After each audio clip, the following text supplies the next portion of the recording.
बार बार ख्याल आता है जैसे जहाँ रह रहे हो वो तुम्हारा घर नहीं, जिस राह चल रहे हो तुम्हारी डगर नहीं। इस पार चले जाओ या उस पार चले जाओ, पर जो बीच में रहेगा वो तो भंवर में डूबेगा। मोरे मांझी मोरे साजन है उस पार, मैं मनमार हूँ इस पार। बड़ा सुंदर है। कौन यहाँ पर अमर पैदा हुआ है? हम मरने को ही पैदा हुए, पर तुम्हारे घर रह के नहीं मरेंगे। किसी को तो छोड़ना पड़ेगा, किसी को तो अपनाना पड़ेगा। 40-40, 50-50 साल के रिश्ते हो जाते हैं, उनमें आपस में आज तक क्या बात हुई होती है? जिस माँ को अपना ही मर्म नहीं पता, उसे बच्चे का मर्म भी क्या पता चलेगा? दो केंद्र होते हैं और किसी भी व्यक्ति के लिए संभव नहीं है कि दोनों केंद्रों से एक साथ जी सके।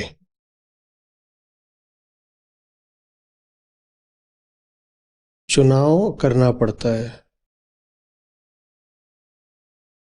दोनों केंद्रों से एक साथ जीना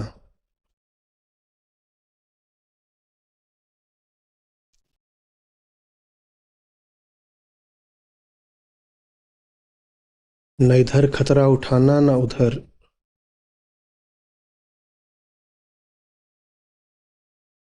दोनों हाथ अपनी चतुराई अनुसार मिठाई रखना संभव नहीं है। ये नियम हुआ, इसका कोई अपवाद नहीं है।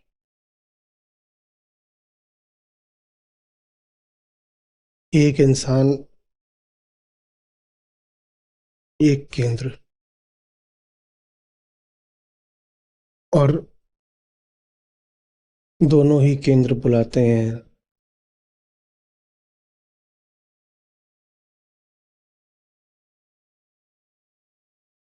दोनों में ही अपनी अपनी तरह के आकर्षण न होते तो दो न होते, एक ही बचा होता।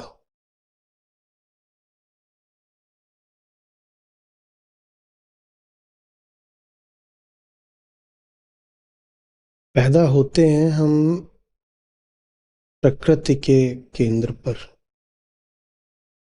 आप एक नवजात को देखें तो आंखें उसकी प्रकाश के अनुसार व्यवहार कर रही होती हैं, कान उसके लगातार ध्वनियों पर लगे होते हैं।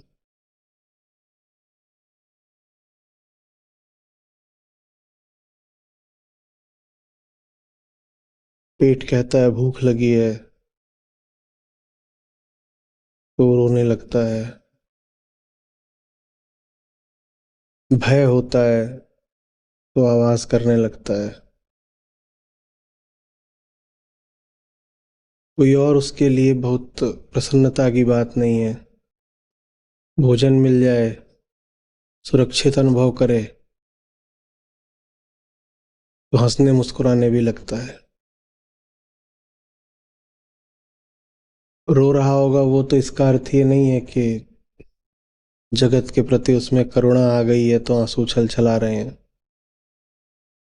रो रहा है तो मतलब ये है कि उसने अपना बिछौना, अपनी चड्डी गीली कर दी है। प्रकृति ही उसका केंद्र है, प्रकृति के आगे तो कुछ भी नहीं है।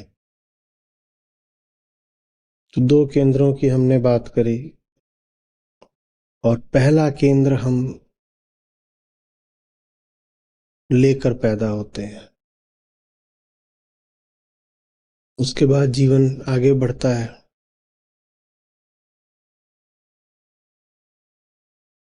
हम सामाजिक लोग हैं, समाज हमें संस्कार और शिक्षा देता है, और ये जो संस्कार हैं और शिक्षा है ये हमें इसी प्रकृति के केंद्र पर और ज्यादा सभ्य और ज्यादा संस्कृत रूप से स्थापित कर देते हैं। ऐसा नहीं कि व्यक्ति के केंद्र का विस्थापन हो जाता है, रहता वो वैसा ही है जैसा पैदा हुआ था, हाँ वैसा ही रहने के पक्ष में उसको ऊंचे तर्क दे दिए जाते हैं, नाम और सिद्धांत गढ़ लिए जाते हैं, कल्पनाएं गढ़ ली जाती हैं, ताकि यह जायज ठहराया जा सके कि व्यक्ति प्रकृति को ही केंद्र बनाए हुए है।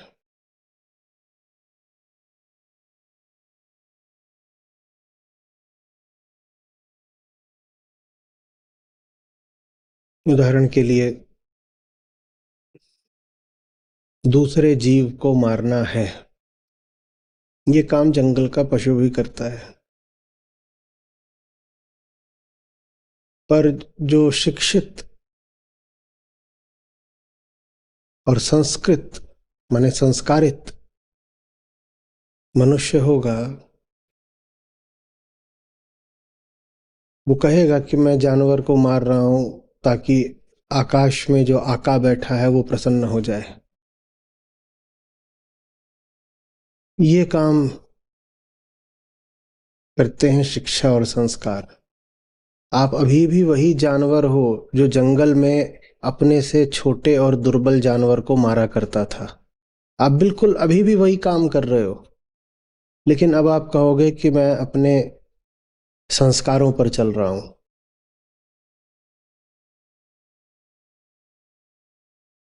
संस्कार वास्तव में और शिक्षा वास्तव में इसलिए होने चाहिए ताकि वो आपको आपके केंद्र पर सवाल उठाने की ताकत और तमीज दे सकें। और होता उल्टा है।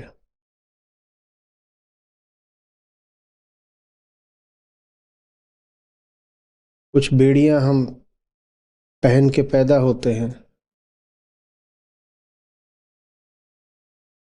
और बाकी बेड़ियां हम अपने जीवन काल में धारण कर लेते हैं। क्यों कोई बेड़ियां पहनेगा? क्योंकि ये जो उसको अतिरिक्त बेड़ियां दी जाती हैं, इनके पीछे वजह बताई जाती है कि इनसे तुम्हारी पुरानी बेड़ियां कट जाएंगी। मैं जैसे बता रहा हूं, सुनने में विचित्र लगेगा, तर्क ही अद्भुत है कि बेड़ी से बेड़ी कटेगी। पर यही तर्क हमको दिया गया है और इसी तर्क को हमने स्वीकार भी किया है। कुछ बोझ हम लेके पैदा होते हैं और कुछ बोझ हम और अपने ऊपर स्वीकार कर लेते हैं, इस आशा में कि नए बोझ से पुराना बोझ कट जाएगा, कम हो जाएगा। ऐसा होता नहीं।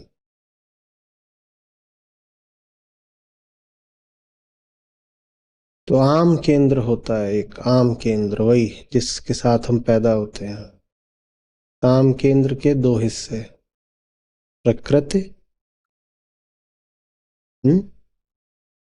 और समाज। प्रकृति के आगे आप लिख सकते हो शरीर, और समाज के आगे आप लिख सकते हो समय और संयोग। यह आम केंद्र है,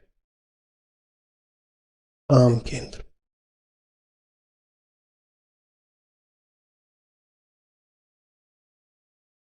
और फिर होता है एक दूसरा केंद्र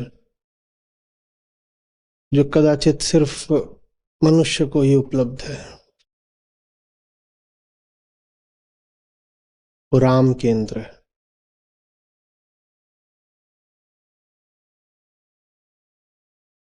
न आप उस केंद्र के साथ जन्म लेते हो, न कोई आपको सजा करके तश्तरी थाली परात में उस केंद्र को परोस सकता। वो केंद्र बाहर से आपको दिया ही नहीं जा सकता। वो केंद्र हमारे बाकी सब उपद्रवों, सारी माया ये नीचे छुपा होता है। यार वो जहां भी होता है हम उससे बहुत दूर होते हैं। आम केंद्र, राम केंद्र और हम जम करके आसन लगा करके प्राकृतिक सामाजिक माने आम केंद्र पर ही बैठे रहते हैं। लेकिन नियम कुछ ऐसा है कि वो जो आम केंद्र है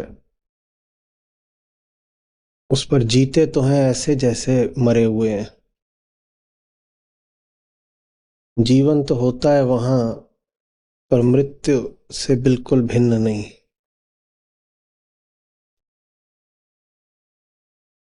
सुख तो होता है वहां पर, लगातार दुख की छाया के तले।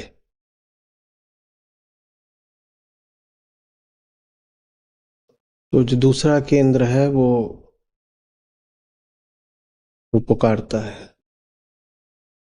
या ऐसे कह लीजिए कि जिस केंद्र पर आप बैठे हुए हैं उससे वितृष्णा उठती है, उससे ऊब उठती है, उसी के प्रति बेचैनी उठती है कि मैं जो बनकर जी रहा हूं ऐसे ही जीना है क्या।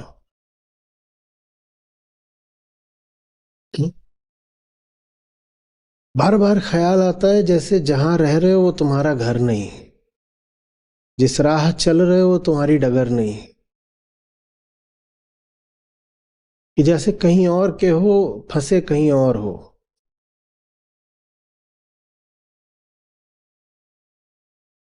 जैसे छिटक गए हो, बिखर गए हो,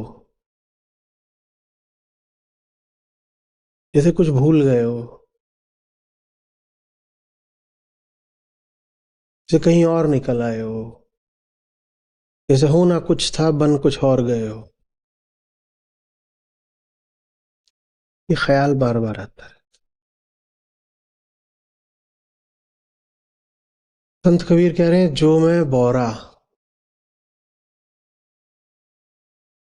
बौरा पागल, बावरा विक्षिप्त, शास्त्रीय शब्द है विक्षिप्त, महत्वपूर्ण शब्द है। विक्षेप शब्द कई संदर्भों में आता है पुरानी किताबों में, नाट्य शास्त्र में भी आएगा और चिकित्सा शास्त्र में भी आएगा, दर्शन में भी आएगा, खगोल शास्त्र में भी आ जाएगा। कई जगह विक्षेप की बातें होंगी। और अध्यात्म में विक्षेप का मतलब होता है हटा हुआ, हटा हुआ, फेंका हुआ।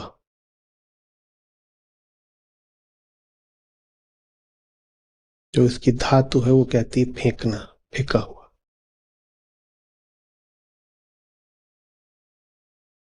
विचलित, जहां होना चाहिए था उससे अलग, उसको कहते हैं विक्षेप। विक्षेप माने विचलन, हटना, बिखर जाना, फेंक जाना, दूर हो जाना, इसको कहते हैं विक्षेप। अब कहीं से तो दूर होना पड़ेगा क्योंकि दो केंद्र हैं और आज हमने शुरू ही करा ये कह के कि दोनों केंद्रों पर आप एक साथ नहीं हो सकते। एक वो केंद्र जो आपको शरीर ने, जन्म ने और फिर शिक्षा और समाज ने दे दिया है, या तो वहां हो सकते हो या फिर जो राम का केंद्र है वहां हो सकते हो। माने किसी एक केंद्र से तो विक्षेप चुनना पड़ेगा, कहीं से तो हटना पड़ेगा। दोनों जगहों पे नहीं हो सकते। कोई नहीं कह सकता कि मैं इन दो जगहों पर एक साथ हूं, या तो इस घर हो लो या उस घर हो लो। अजीब झूठा होगा वो। जिसको फोन करो, पूछो कहाँ हो तो कहे नरकपुर, और कोई दूसरा व्यक्ति उसी समय उसको फोन पे पूछे तो बोले अमरपुर। नरकपुर और अमरपुर में एक साथ तो नहीं हुआ जा सकता, किसी एक से तो विक्षेप स्वीकार करना पड़ेगा, किसी एक जगह से तो हटना पड़ेगा। साहब आज कह रहे हैं देखो हटा तो मैं भी हूं, पर मैं तुम्हारी तरफ आने के लिए हटाऊं। हटा तो मैं भी हूं, जिसको बिल्कुल जो जमीन की सस्ती भाषा है उसमें कहेंगे हटेला।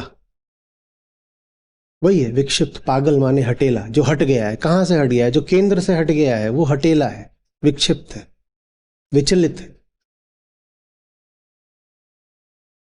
उसे फेंक दिया गया है, उसका क्षेपण हो गया है, फेंका हुआ है। बोल रहे हाँ, जो आम केंद्र है मैं वहां से हट गया हूं,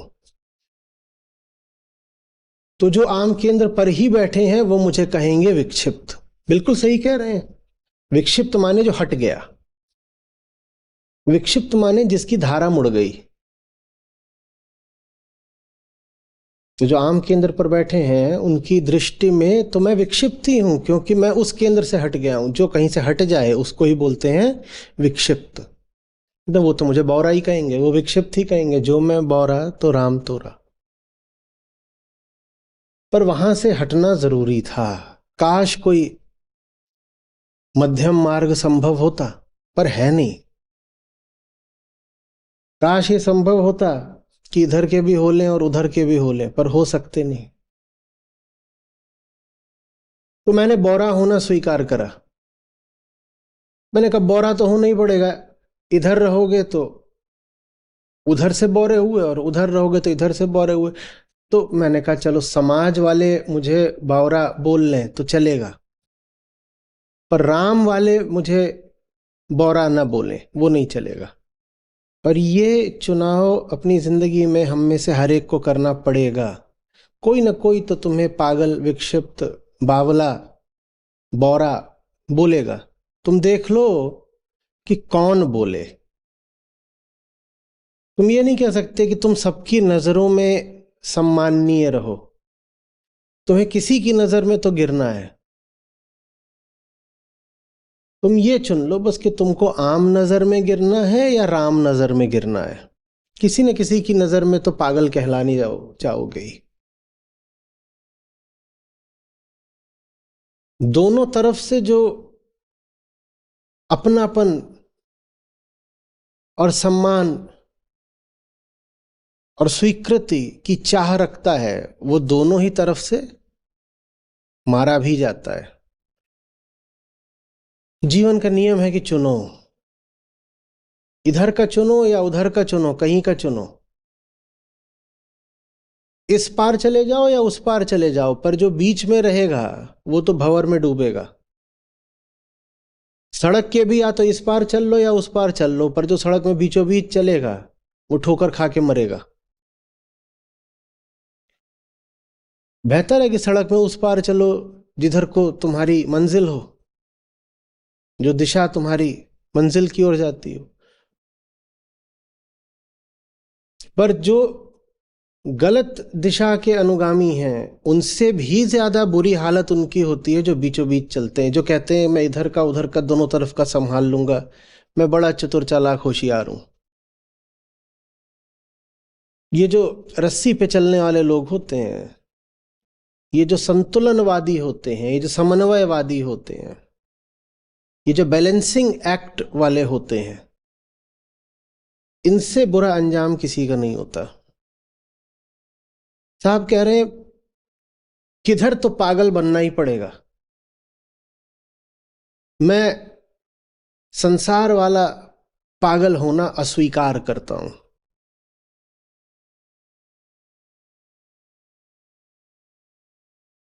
मुझे सार वाला पागल होने दो। जो मैं बौरा तो राम तोरा।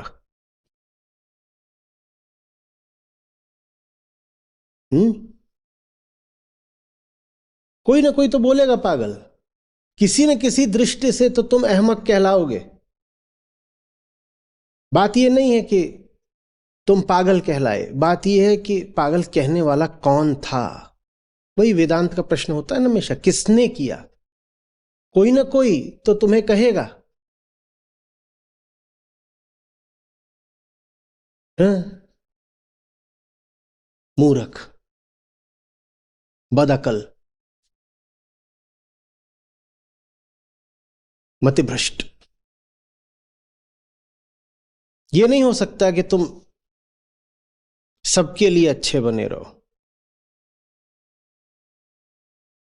हो नहीं सकता कि तुम सबके लिए अच्छे बने रहो। किसी न किसी के लिए तो तुमको बहुत बुरा होना पड़ेगा। उसे जिंदगी और जिंदगी के बीच कम से कम फासला रखते हुए जीना था। इसलिए वो एक निगाह में हीरा आदमी था तो दूसरी निगाह में कमीना था। ये जो मध्यम वर्गीय भूख होती है इज्जत की, ये तुम्हारे जीवन में सदा अकाल ही डाले रहती है। तुम्हें सबसे इज्जत चाहिए, तुम्हारी जान सूख जाती है किसी की नजरों में गिरने में, और नजरों में तो गिरना पड़ेगा। तुम राम और रावण दोनों से इज्जत नहीं मांग सकते। हनुमान हो, अंगद हो, जामवंत हो, विभीषण हो, सबने रावण से अपमान ही झेला था। और तुम कहो नहीं, मैं तो इज्जतदार मध्यम वर्गीय भद्र पुरुष हूं, मेरे सम्मान पर आंच नहीं आनी चाहिए। तो फिर तो तुम्हें रावण की भी तरफदारी करनी पड़ेगी। जो राम का है वो रावण से गाली न खाए, ऐसा कैसे होगा।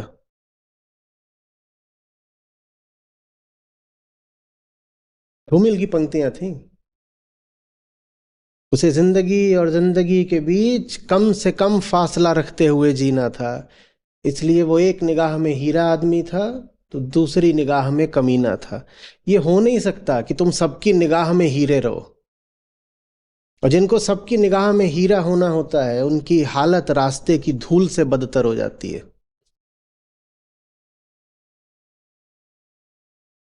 कोई ना कोई तो तुम्हें बोलेगा कमीना। सवाल है कौन, किसने बोला कमीना। ये मत कहो कि अरे बड़ा बुरा हुआ, किसी ने मुझे आज बुरा बोल दिया। कोई ना कोई तो बोलेगा बुरा। किसने बोल दिया। राम के हो, रावण से गाली न खाओ, लात न पाओ, हो सकता है क्या। विभीषण का क्या बुरा हाल करा था रावण ने।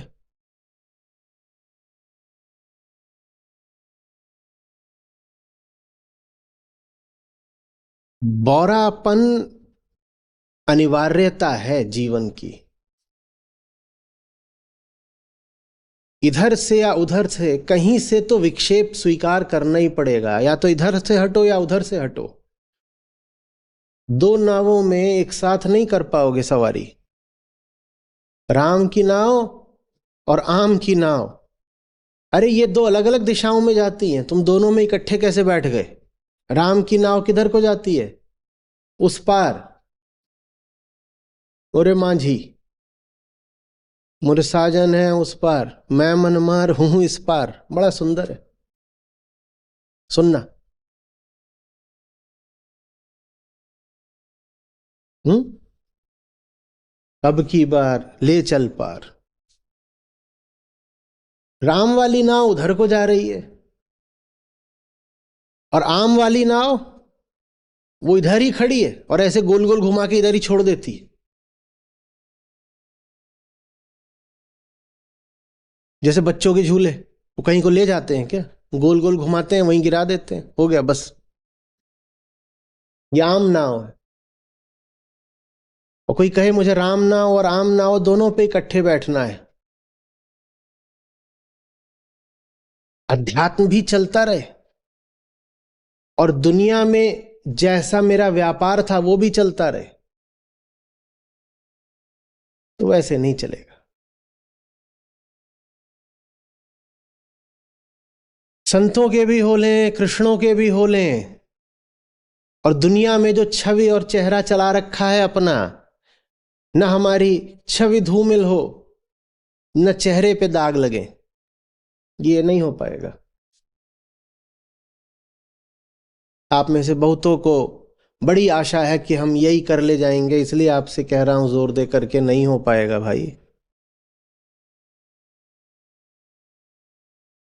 बहुतों को नहीं, लगभग सबको अपवाद ही होगा कोई, जो जगत की नजर में अब बौरा होने को तैयार हो गया हो।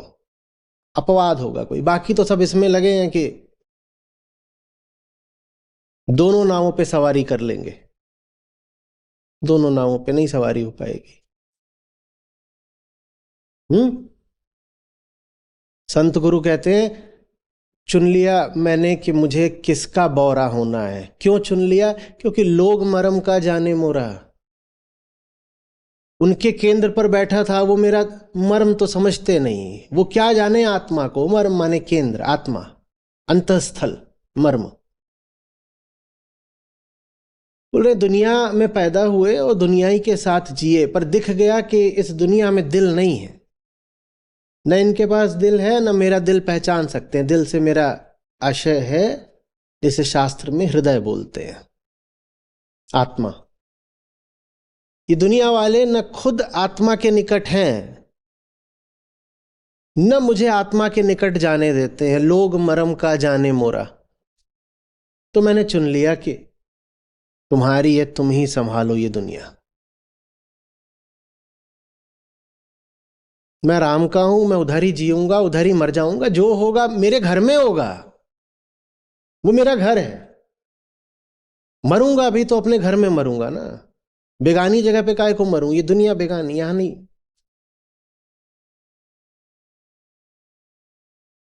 हो गया है फैसला। बुरी हालत भी हो तो कहां हो? घर में हो।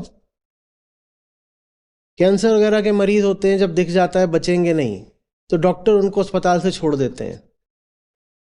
बोलते हैं आखिरी महीना 2 महीना है, घर में रखिए। अस्पताल में रख के क्या होगा? ले जाइए अपने साथ इनको। मरे तो घर में मरे।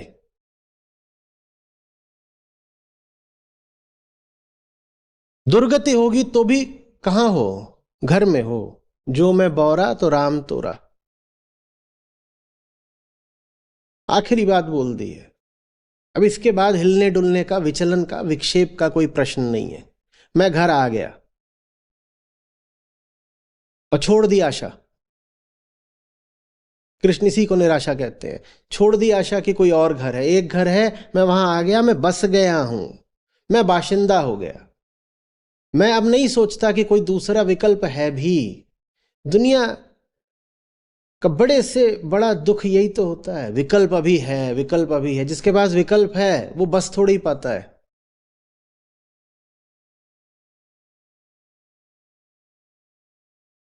जब तक जगत में रहो विकल्प रखो। जब राम का घर मिल जाए उसके बाद विकल्प छोड़ना पड़ता है। शुरुआत ही ये कहने से हो रही है, मैं आ गया। Complete surrender. Surrender of what? All the options and choices and everything. कुछ और है नहीं, दिस इज इट, यही है। बाकी कुछ ख्याल में अब आता नहीं। कोई मेरे पास अब दूसरा रास्ता, प्लान बी, बैकअप, कुछ नहीं।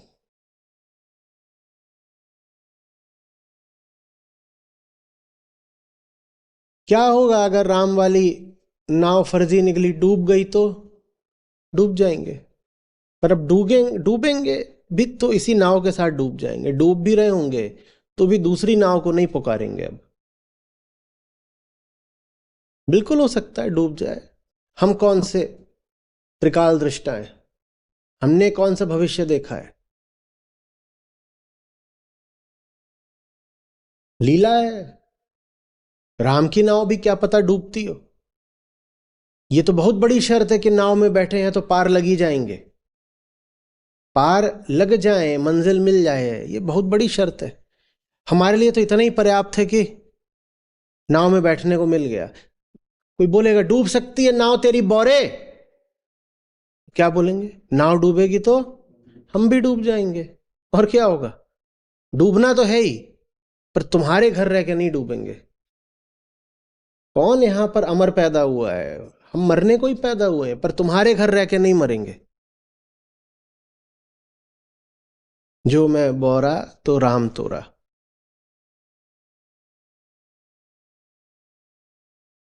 किसी को तो छोड़ना पड़ेगा, किसी को तो अपनाना पड़ेगा। आम को छोड़ो, राम को अपनाओ। ये जो आम वाले होते हैं इनको गुठलियां भी नहीं मिलती, और राम वालों को सीधे रस मिल जाता है। ये दम होना चाहिए। आगे की पंक्ति है, पर मैं लोभ नहीं संवरण कर पा रहा तो कहे देता हूं। ये दम होना चाहिए। वो नहीं बोल रहे हैं कि मैं प्रेयसी और राम मेरे प्रेमी। वो बोल रहे हैं मैं तो बौरी हूं, मैं बौरी मेरे राम भरतार। मैंने तो मान ही लिया मैं पगली हूं, और राम मेरे स्वामी है।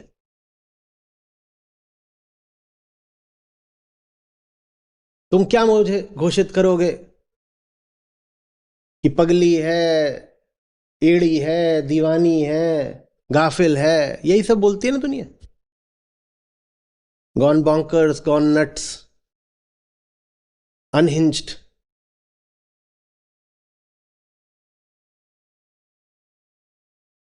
ढीला है क्या?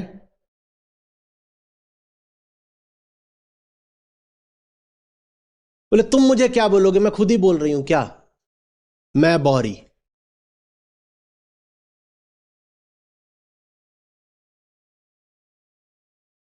हाथ उठा के सबके सामने खड़े हो गए, क्या? मैं बौरी।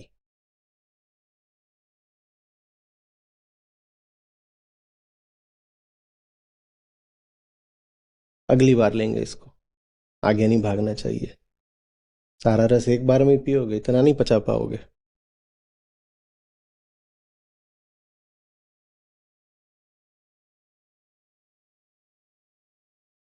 हम्म। और इससे ज्यादा प्यारी स्थिति नहीं होती, जहां कोई खुद ही निकल आए सामने, समाज में, सड़क पर, बिल्कुल प्रकट, और खुद ही कह दे मैं बौरी, और तुम मेरे कोई नहीं। क्यों? मेरे राम भरतार।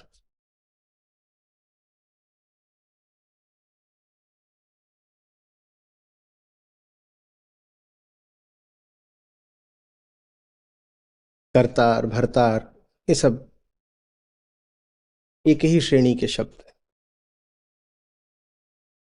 वही मेरे कर्ता धर्ता है, वही स्वामी है, वही पति है, वही केंद्र है।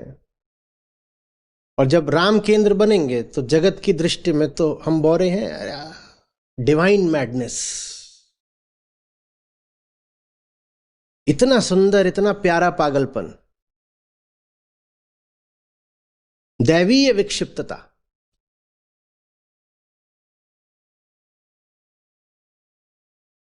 खलील जिब्रान ने लिखा द मैडमैन। यही है, जो मैं बौरा तो राम तोरा।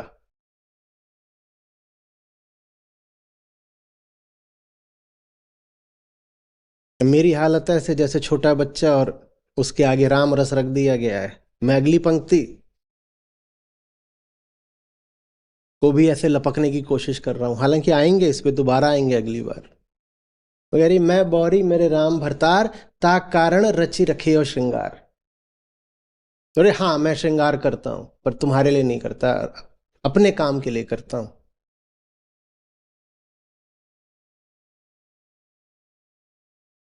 श्रृंगार समझ रहे हो ना? सारे कर्म,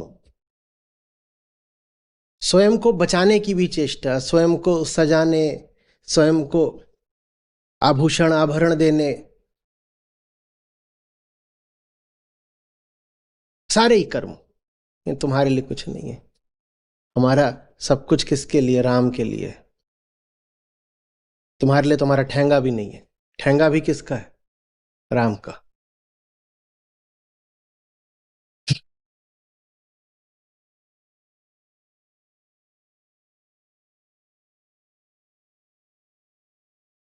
तुम्हारी तो बातों का हम बुरा भी नहीं मानते। बुरा भी अगर हम मानते हैं तो किसका? राम का। तुम्हें हम इतनी भी हैसियत नहीं देते कि तुम कुछ कहो और हमें बुरा लग जाए। हम रूठते भी हैं तो किससे? राम से ही रूठेंगे। तुम्हें हमने इतना भी स्थान नहीं दिया कि हम तुमसे रूठ भी जाएं।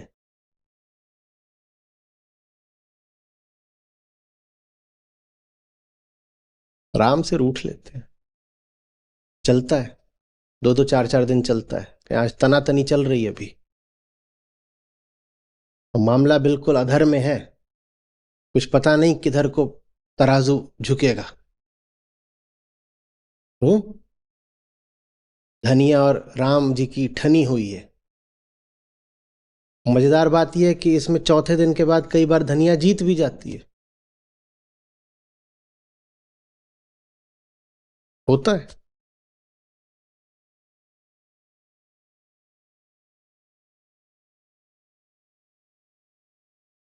समझ में आ रही है बात?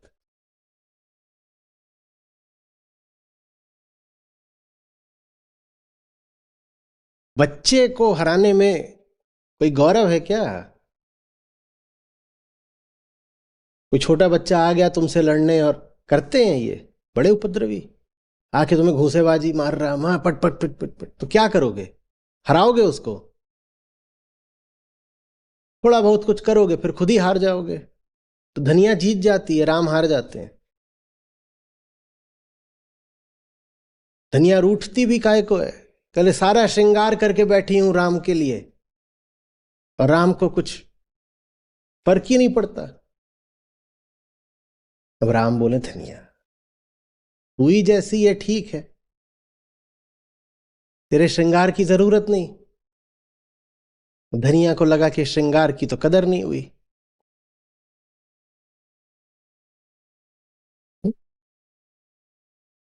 तो फिर राम किसी तरीके से उसे वास्तविक सौंदर्य दिखाते हैं। कहते हैं, तू अपने आप को क्या सुंदर मान रही है, देख सुंदरता इसको बोलते हैं। तो फिर क्या बोलती है धनिया? हूं। अमीर खुसरो ने बोला था कि अपनी छवि बनाए के जो मैं पी के पास गई, जो छवि देखी पी की तो अपनी भूल गई। मैं तू छोटा मोटा कहीं से अपने जीवन में सौंदर्य ले आता है तो खुद को सुंदर समझने लगता है। मैं तुझे दिखाता हूं असली सौंदर्य किसको बोलते हैं। असली सौंदर्य किसमें है? सत्य में है।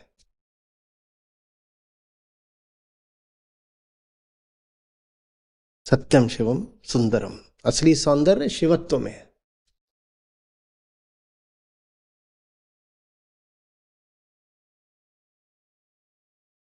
तब धनिया को समझ में आता है कि असली श्रृंगार कुछ धारण करने में नहीं है कि बाहर से झुमके धारण कर लिए। असली श्रृंगार धारणा को हटाने में है। जो पहले से ही धारण कर रखी है धारणा, उस धारणा को हटाओ। यह है असली श्रृंगार। अब लगेगी तू सुंदर। कुछ और मत पहन, तूने व्यर्थ ही बहुत कुछ पहले से पहन रखा है। जो तू धारण करे बैठी है वो सब हटा, फिर सौंदर्य उद्घाटित होता है। बाद में आएंगे।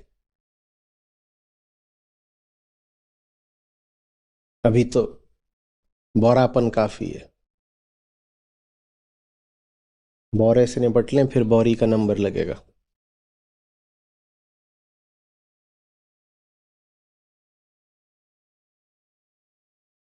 हम्म।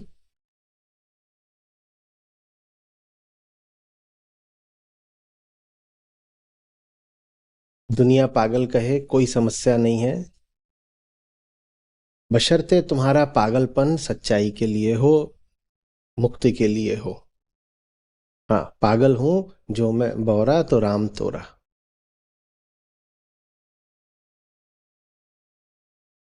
तब उसको अपमान की तरह नहीं, सम्मान की तरह लेना।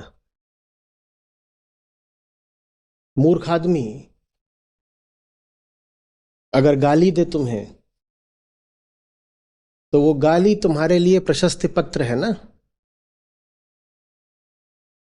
और मूर्ख आदमी अगर सम्मान दे तुम्हें तो उसने सम्मान नहीं किया, जूता मार दिया है। देखना जरूरी है कि किसने गाली दी। जिस दिन पाओ कि मूर्ख तुम्हें गाली देने लगे हैं, उस दिन जान लेना कि जिंदगी सही दिशा जा रही है। और सब मूर्ख लोग मिल करके तुम्हें बहुत प्यारा मानते हैं, अपना मानते हैं, जान लेना कि मूर्खता अभी सर चढ़ के ही बोल रही है।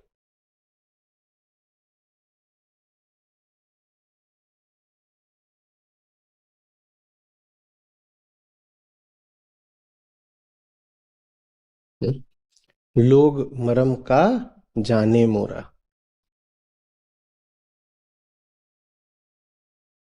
लोग वही जान सकते हैं जो उनमें और तुम में शरीर और संस्कार रूप में साझा है।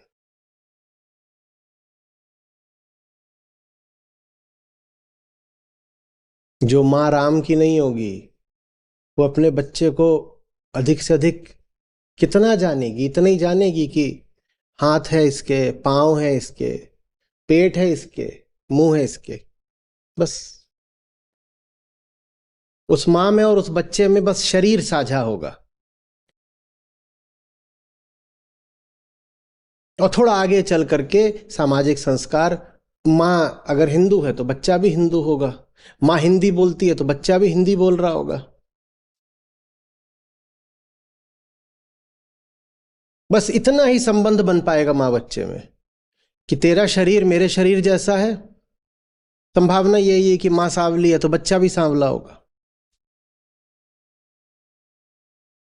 माँ की जैसी आंख नाक है बच्चे की भी वही होगी, संभावना यही रहती है। यही रिश्ता बन पाएगा, शरीर का रिश्ता। हमारा तुम्हारा शरीर एक सा है और कुछ संस्कार का रिश्ता बन जाएगा। तुम में भी वही सब पूर्वाग्रह हैं और मान्यताएं हैं जो मुझ में है। माँ भूत से डरती थी, बच्चा भी भूत से डर रहा है, लो बन गया माँ बेटे का रिश्ता। यही रिश्ता है। हम दोनों को क्या चीज जोड़ती है? हम दोनों ही भूत से डरते हैं। ये हमारा साझा है, रिश्ता है। जिस माँ को अपना ही मर्म नहीं पता उसे बच्चे का मर्म भी क्या पता चलेगा। लोग मर्म का जाने मोरा। कोई तुम्हारा मर्म नहीं जान सकता। जिसने अपना मर्म जाना हो सिर्फ वही तुम्हें जान सकता है, वरना कोई किसी को नहीं जानता है। नतीजा वही रहता है कि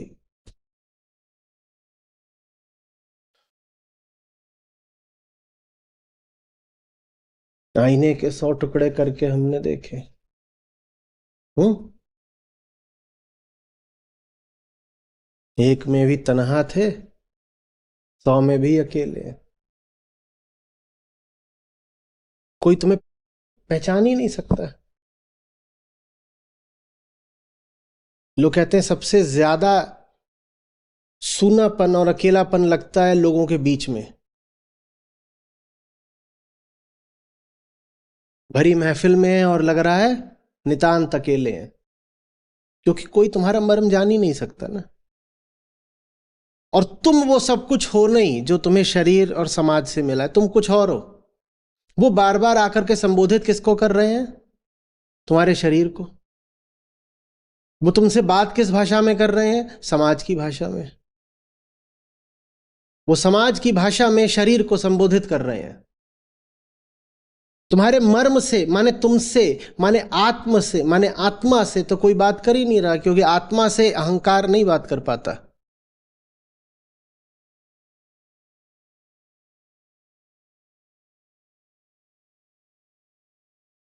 जब वो आज तक खुद से ही नहीं बात कर पाए, तुमसे क्या बात करेंगे? लोग मरम न जाने मुरा। 40-40, 50-50 साल के रिश्ते हो जाते हैं, उनमें आपस में आज तक क्या बात हुई होती है?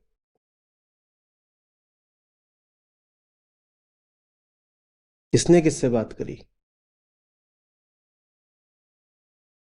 रह रहे होंगे 50 साल से एक साथ, आज तक उनमें बात नहीं हुई है।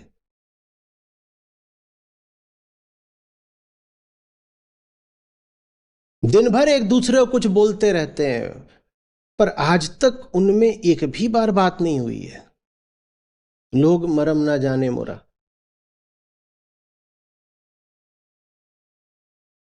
भयानक अकेलापन है, जिसको ढकने के लिए आसपास कभी लोग, कभी सामग्री, कभी बाजार इकट्ठा किया जाता है, लेकिन फिर भी अकेलापन जाता नहीं है। लोग मरम ना जाने मोरा। 400 लोग इकट्ठा हैं, उनके बीच आप खड़े हो, और कैसे हो? अकेले, साए साए जैसे सन्नाटा शमशान की हवा बह रही हो, कोई नहीं है आसपास। 400 लोग हैं, कोई नहीं है। लोग मरम ना जाने मोरा। ये हमारे रिश्तों की कहानी होती है। इस कहानी को जो मान लेता है कि हाँ है यही कहानी, नहीं लड़ सकता मैं तथ्य से, वो फिर कह देता है कि लोग मरम न जाने मोरा, जो मैं बोरा तो राम तोरा। जिनके साथ कोई रिश्ता बन ही नहीं सकता, उनके साथ रहना क्या? रिश्ता है ही नहीं। हाँ, हो सकता है शरीर का रिश्ता बहुत पुराना हो सकता है उस शरीर के रिश्ते से औलादे भी पैदा कर दी हो, पर तुम क्या कभी भी मर्म जान पाए मेरा? तुम जान भी नहीं सकते। तुमने अपना ही नहीं जाना, ना अपना मर्म जानने में उत्सुक हो, तुम मेरा क्या जानोगे? हाँ, देह से देह मिलती रही, औलादे पैदा हो गई, पर वो काम तो जैविक होता है, रासायनिक होता है। वो काम तो बेहोशी में भी हो सकता है, वो काम तो पागल भी कर सकते हैं, वो काम तो बिना प्रेम के भी हो जाएगा। संत शिरोमणि की ये बातें उनके लिए हैं जिनका दिल धड़कता है, जो लाश होकर रिश्ते निभाने के अभ्यस्त हो गए हैं। उनको ये बातें समझ में नहीं आएंगी।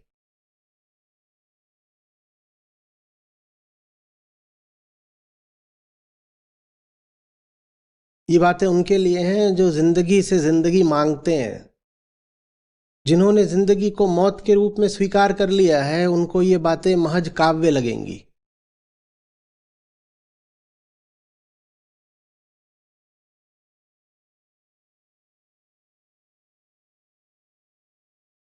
किसी कवि का अतिरेक है, कोई शायर बहक गया है, कह रहा है जो मैं बोरा तो राम तोरा। उनको ऐसा लगेगा। इन शब्दों के साथ धड़कन तो उनकी ही नाचेगी जो किसी मुहाने पर आकर खड़े हो गए हैं, at the edge of the Cliff.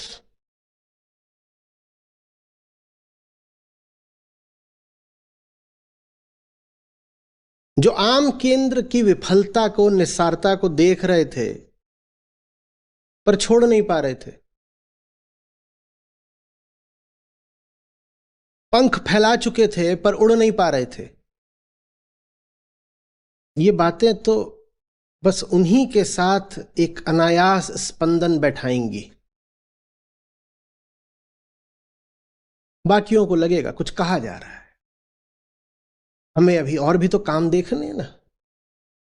नरकपुर के, ये अमरपुर की कोई बाल कथा सुनाई जा रही है, हमें जरा नरकपुर के काम तो लौटा लेने दो, निपटा लेने दो।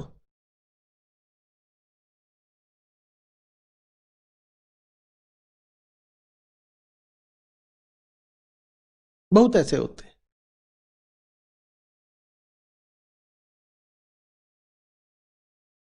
वो साहस, वो दुस्साहस कि मार दी लात।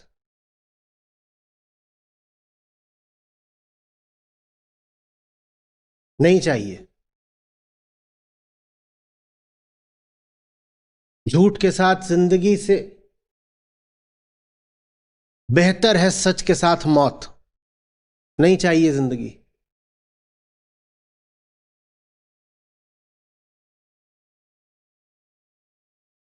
झूठ के प्रति जिनमें इतनी वितृष्णा पैदा हो गई हो, ऊब, घृणा से भी आगे की बात होती है ऊब। घृणा में कम से कम कोई रिश्ता तो बचता है ना। जिससे घृणा है इतना तो करोगे कि उसे डंडा लेके मारोगे। ऊब का अर्थ होता है तुझे डंडे से मारने का भी मन नहीं है। डंडे को मैंने पकड़ रखा है और डंडा तुझे छुएगा तो डंडे के माध्यम से मुझ में तुझ में कोई रिश्ता बन जाएगा। मैं तेरे साथ इतना भी रिश्ता नहीं रखना चाहता कि तुझे डंडे से भी मारूं। घृणा से आगे की बात है ऊब। ऊब अनासक्ति के बहुत निकट की बात है। डिटैचमेंट। जिन्हें अपनी जिंदगी से ऊब ही हो गई हो वही समझ पाएंगे कि क्या गा उठे हैं संत आज।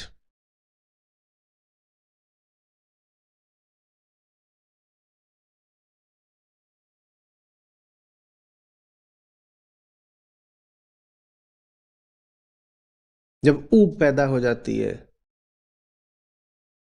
तो त्याग निष्प्रयास होता है। बस गिर गया, कुछ पकड़ रखा था, इतना ऊब गए उससे कि न उसे पकड़ने की इच्छा बची न दूर फेंकने की। बस ऐसे जैसे पकड़ ढीली हो गई और गिर गया, निष्प्रयास गिर गया।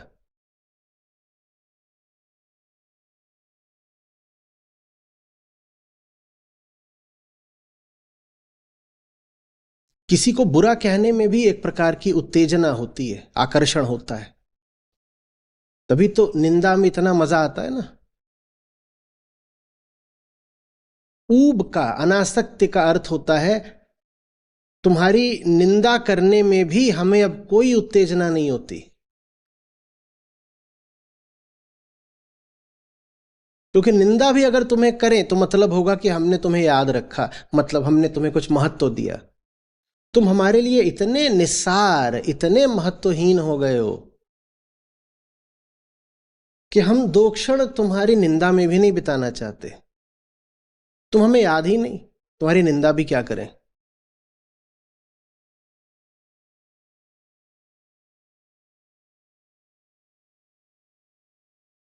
और फिर द्वार खुलता है और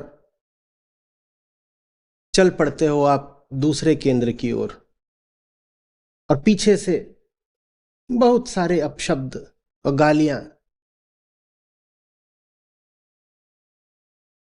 बड़े श्रृंगारिक संबोधन सुनाई देते हैं।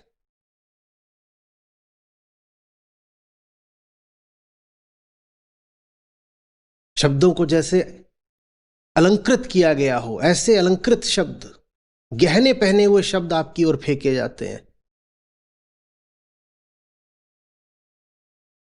बौरा, पागल, दीवाना, विक्षिप्त, ये तो फिर भी बड़े सभ्य शब्द हैं। इनसे बहुत आगे आगे के शब्द आपकी ओर आते हैं। आप कहते हो कोई बात नहीं, हाँ मैं हूं विक्षिप्त, कुछ छोड़ा है। जो कुछ छोड़े उसको कहते हैं विक्षिप्त।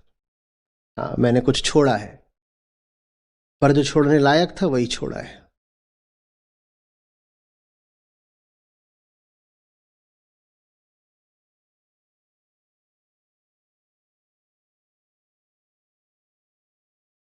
और तुम सर्टिफाई ही कर रहे हो कि मैंने ठीक किया। तुम्हारे अपशब्द सत्यापित करते हैं कि कुछ गलत नहीं किया मैंने। बल्कि मुझे थोड़ा सा संशय हो जाता अगर तुम मुझे गाली नहीं देते। तुम मुझे गाली न दो तो 1 क्षण को मैं ठिठक जाऊंगा, कहीं मैं कुछ गलत तो नहीं कर रहा। आज इसने मुझे गाली नहीं दी। तुम्हारी गालियां एक प्रकार का प्रमाण पत्र होती हैं कि मैं ठीक ही जा रहा हूं। कौन हो तुम?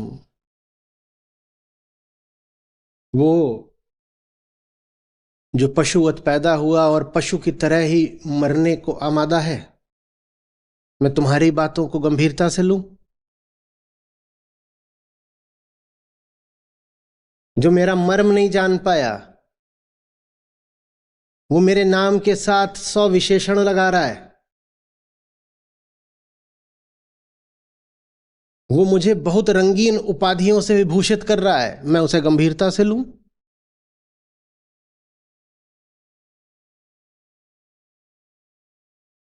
जिसको कोई आत्मज्ञान नहीं, वो मेरे विषय में ज्ञान बांच रहा है, उसको मैं गंभीरता से लूं? लोग मरम ना जाने मोरा, मैं क्या तुम्हें गंभीरता से लूं?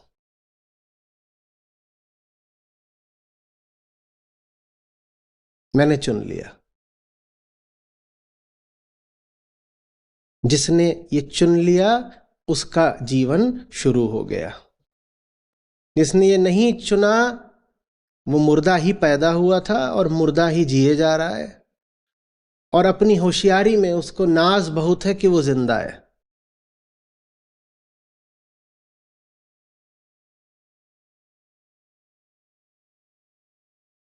किसी ने कहा था, मैं उसके वक्तव्य को थोड़ा सा सजाऊंगा, किसी ने कहा है कि तुम्हारे पास 2 जिंदगियां होती हैं और दूसरी तब शुरू होती है जब तुम जान जाते हो कि 2 नहीं है, एक ही है।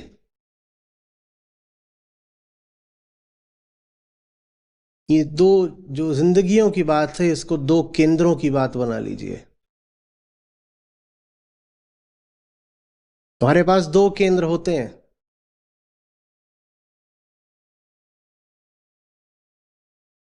और दूसरे केंद्र पर जीवन तब शुरू होता है जब तुम जान जाते हो कि पहले केंद्र पर सिर्फ मृत्यु है,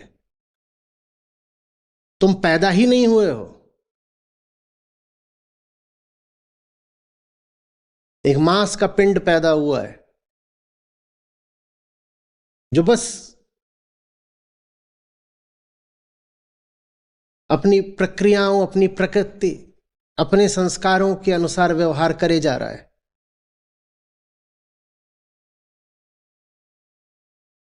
उसको कैसे कह दें जीवित?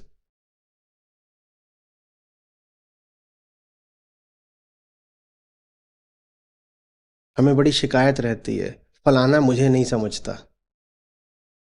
कितनी बचकानी शिकायत।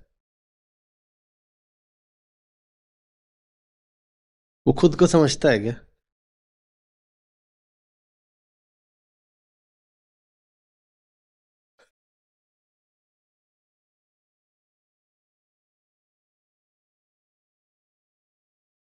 हुँ? वो मुझे सुनता नहीं, वो मुझे देखता नहीं, ना वो आज तक खुद को देख पाया, ना आज तक खुद को सुन पाया। पागल हो, तुझे क्या देखे सुने? उसकी क्षमता में ही नहीं है।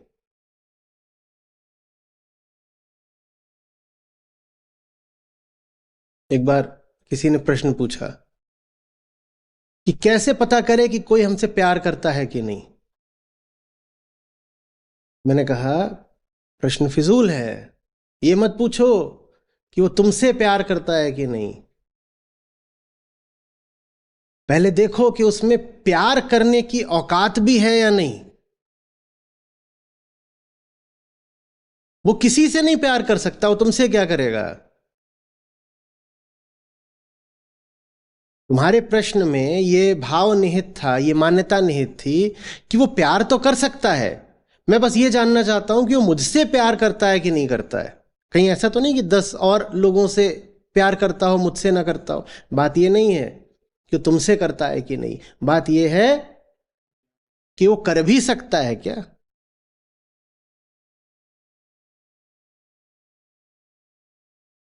कि जैसे आप जा करके प्लेटफॉर्म पर पूछताछ कर रहे हो, गाड़ी समय पर आएगी या देर से आएगी, और पूछताछ काउंटर वाला मुस्कुरा कर बोले, पता नहीं आज वहां कौन बैठ गया है। वो मुस्कुरा कर बोले, पहले ये तो पता कर लो कि ऐसी कोई गाड़ी है भी कि नहीं। तुम तो बस इतना ही जानना चाहते हो कि समय पर आएगी या विलंब से। ये तो बताओ, ऐसी कोई गाड़ी है भी क्या? तुम जिस गाड़ी की प्रतीक्षा में हो वो समय से तो नहीं ही आएगी, विलंब से भी नहीं आ सकती, क्योंकि वो गाड़ी है ही नहीं, वो कभी नहीं आ सकती। तुम जिनसे प्यार मांग रहे हो, समस्या ये नहीं है कि वो तुम्हें प्यार नहीं देते, समस्या ये है कि उनके पास प्यार है ही नहीं, वो किसी को नहीं दे सकते, उन्होंने आज तक स्वयं को भी नहीं दिया।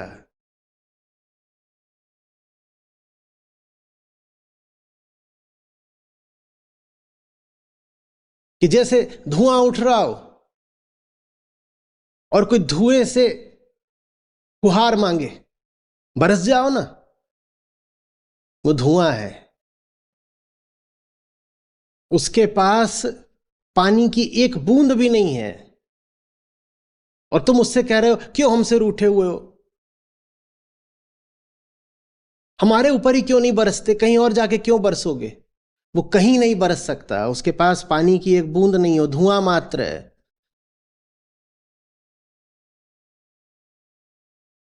वो जल से भरा हुआ बादल नहीं है, सिर्फ इसलिए कि तुम्हें वो ऐसे उठता हुआ दिख रहा है उसको बादल मान लिया, धोखा खा गए।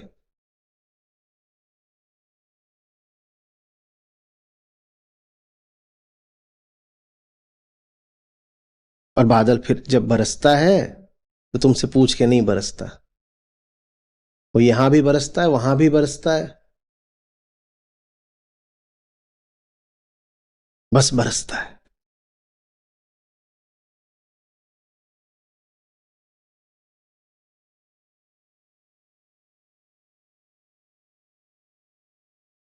लोग मरम न जाने मोरा, यहां पर बात मेरे बारे में नहीं हो रही है, यहां बात लोगों के बारे में हो रही है। ऐसा नहीं है कि मेरा मर्म इतना विशेष है कि लोग नहीं जान पा रहे, मैं विशेष नहीं हूं इस वक्तव्य में, लोग मरम ना जाने मोरा। इस वक्तव्य के केंद्र में लोग हैं, लोग ऐसे हैं कि वो किसी का मर्म नहीं जान सकते, क्योंकि उन्होंने अपना ही मर्म कभी नहीं जाना।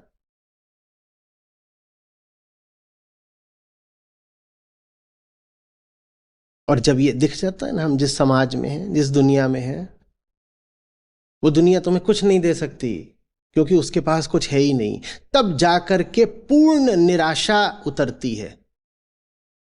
जब तक ये लगता रहेगा दुकान में तो है, मुझे ही नहीं मिल रहा, तब तक दुकान के ग्राहक बने ही रहोगे। वो दुकान खाली है।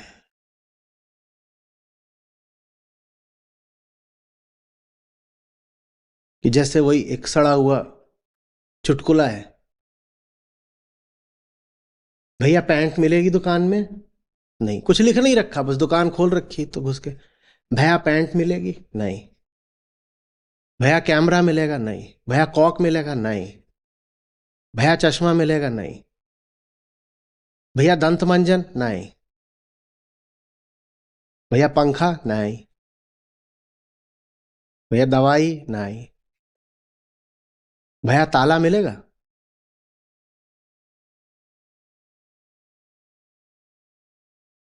लगा लो अपनी दुकान पे,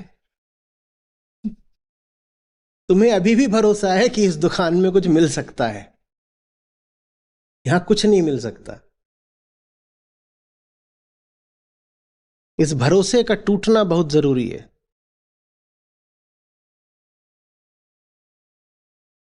नहीं तो दो नावों की सवारी चलती ही रहेगी।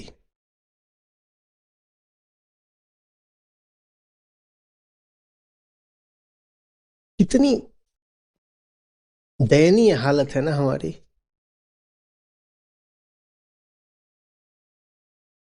उधर राम का मेला लगा हुआ है, और इधर ये भाया की दुकान है, और भाया की दुकान छोड़ी नहीं जा रही, लाइफ टाइम मेंबरशिप ले रखी है, उसी दुकान में पैदा हुए थे, वहीं सड़ेंगे वहीं मरेंगे। और आशा का तो कोई अंत हो नहीं सकता ना, चश्मा नहीं मिला, जूता नहीं मिला, शर्ट नहीं मिला, ब्रह्मांड में इतनी वस्तुएं, कोई ना कोई तो वस्तु मिल ही जाएगी। और दुकान में एक मोटिवेशन वाला पोस्टर जरूर लगा हुआ है, हार मत मानना, लगे रहना, कई बार तो ये पूछते हो कि भाया ये मिलेगा, भाया वो मिलेगा, कोई जवाब भी नहीं आता। वहां कुछ भी नहीं है, वहां भाया भी नहीं है, तब भी उम्मीद नहीं टूट रही। वहां बस तुम ही खड़े हो, क्या पता चार दीवारें भी ना हो, पर उम्मीद नहीं जा रही तब भी। बंजर जमीन नहीं, उम्मीद ये है कि सूखी चट्टान पर फूल खिलेंगे।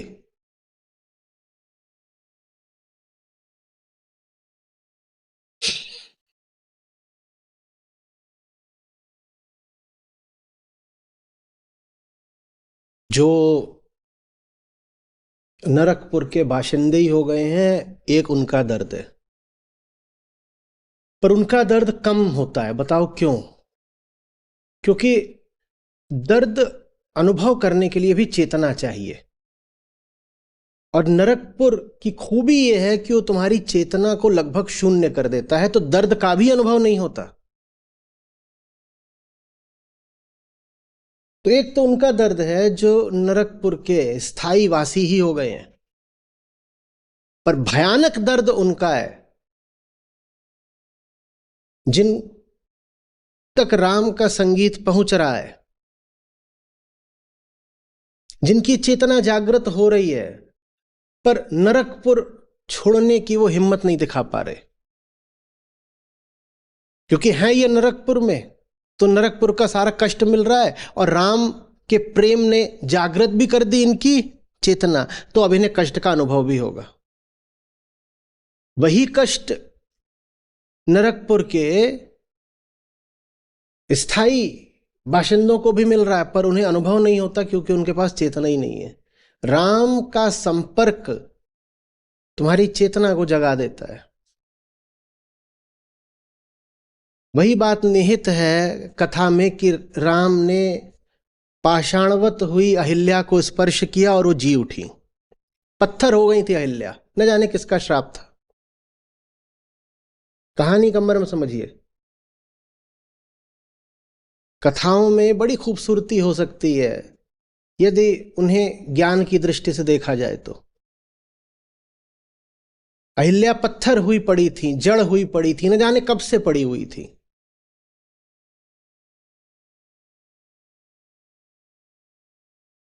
राम जाते हैं, राम स्पर्श करते हैं, उस स्त्री में प्राण वापस आ जाते हैं।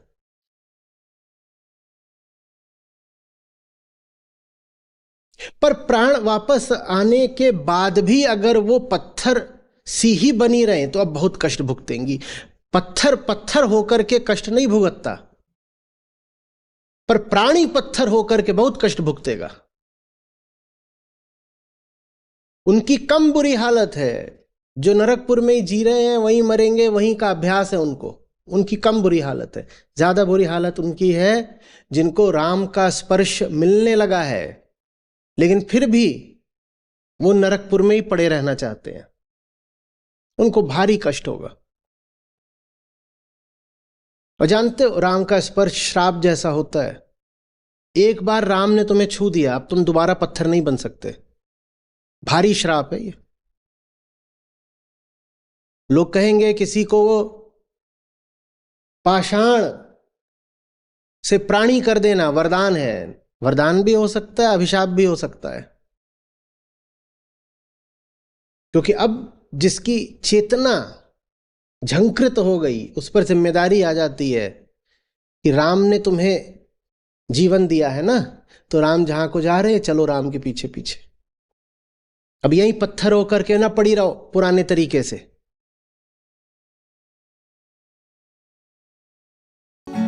जो मैं बोरा तो राम तोरा, लोग मरम का जाने मोरा। जो मैं बोरा तो राम तोरा, लोग मरम का जाने मोरा।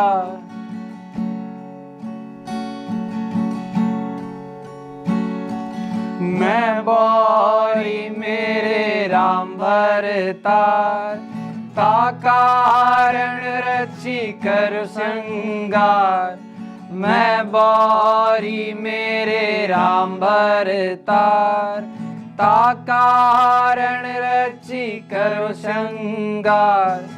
जो मैं बौरा तो राम तोरा, लोग मरम का जाने मोरा। जो मैं बौरा तो राम तोरा, लोग मरम का जाने मोरा।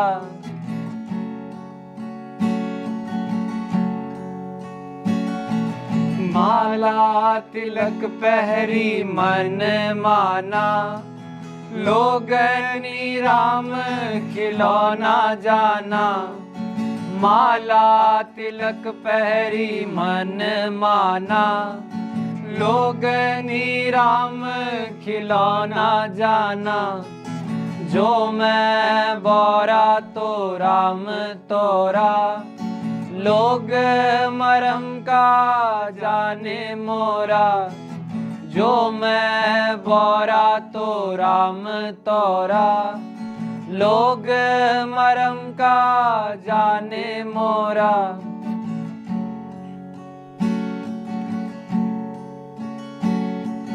थोड़ी भक्ति बहुत अहंकारा, ऐसे भक्ता मिले अपारा। थोड़ी भक्ति बहुत अहंकारा, ऐसे भक्ता मिले अपारा। जो मैं बौरा तो राम तोरा, लोग मरम का जाने मोरा। जो मैं बौरा तो राम तोरा, लोग मरम का जाने मोरा।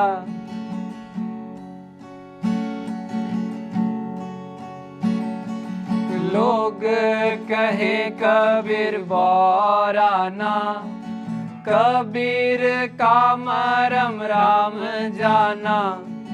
लोग कहे कबीर बौराना, कबीर का मरम राम जाना। जो मैं बौरा तो राम तोरा, लोग मरम का जाने मोरा। जो मैं बौरा तो राम तोरा, लोग मरम का जाने मोरा। माला तिलक पहरी मन माना, लोगनी राम खिलौना जाना। माला तिलक पहरी मन माना, लोगन राम खिलौना जाना। जो मैं बौरा तो राम तोरा, लोग मरम का जाने मोरा।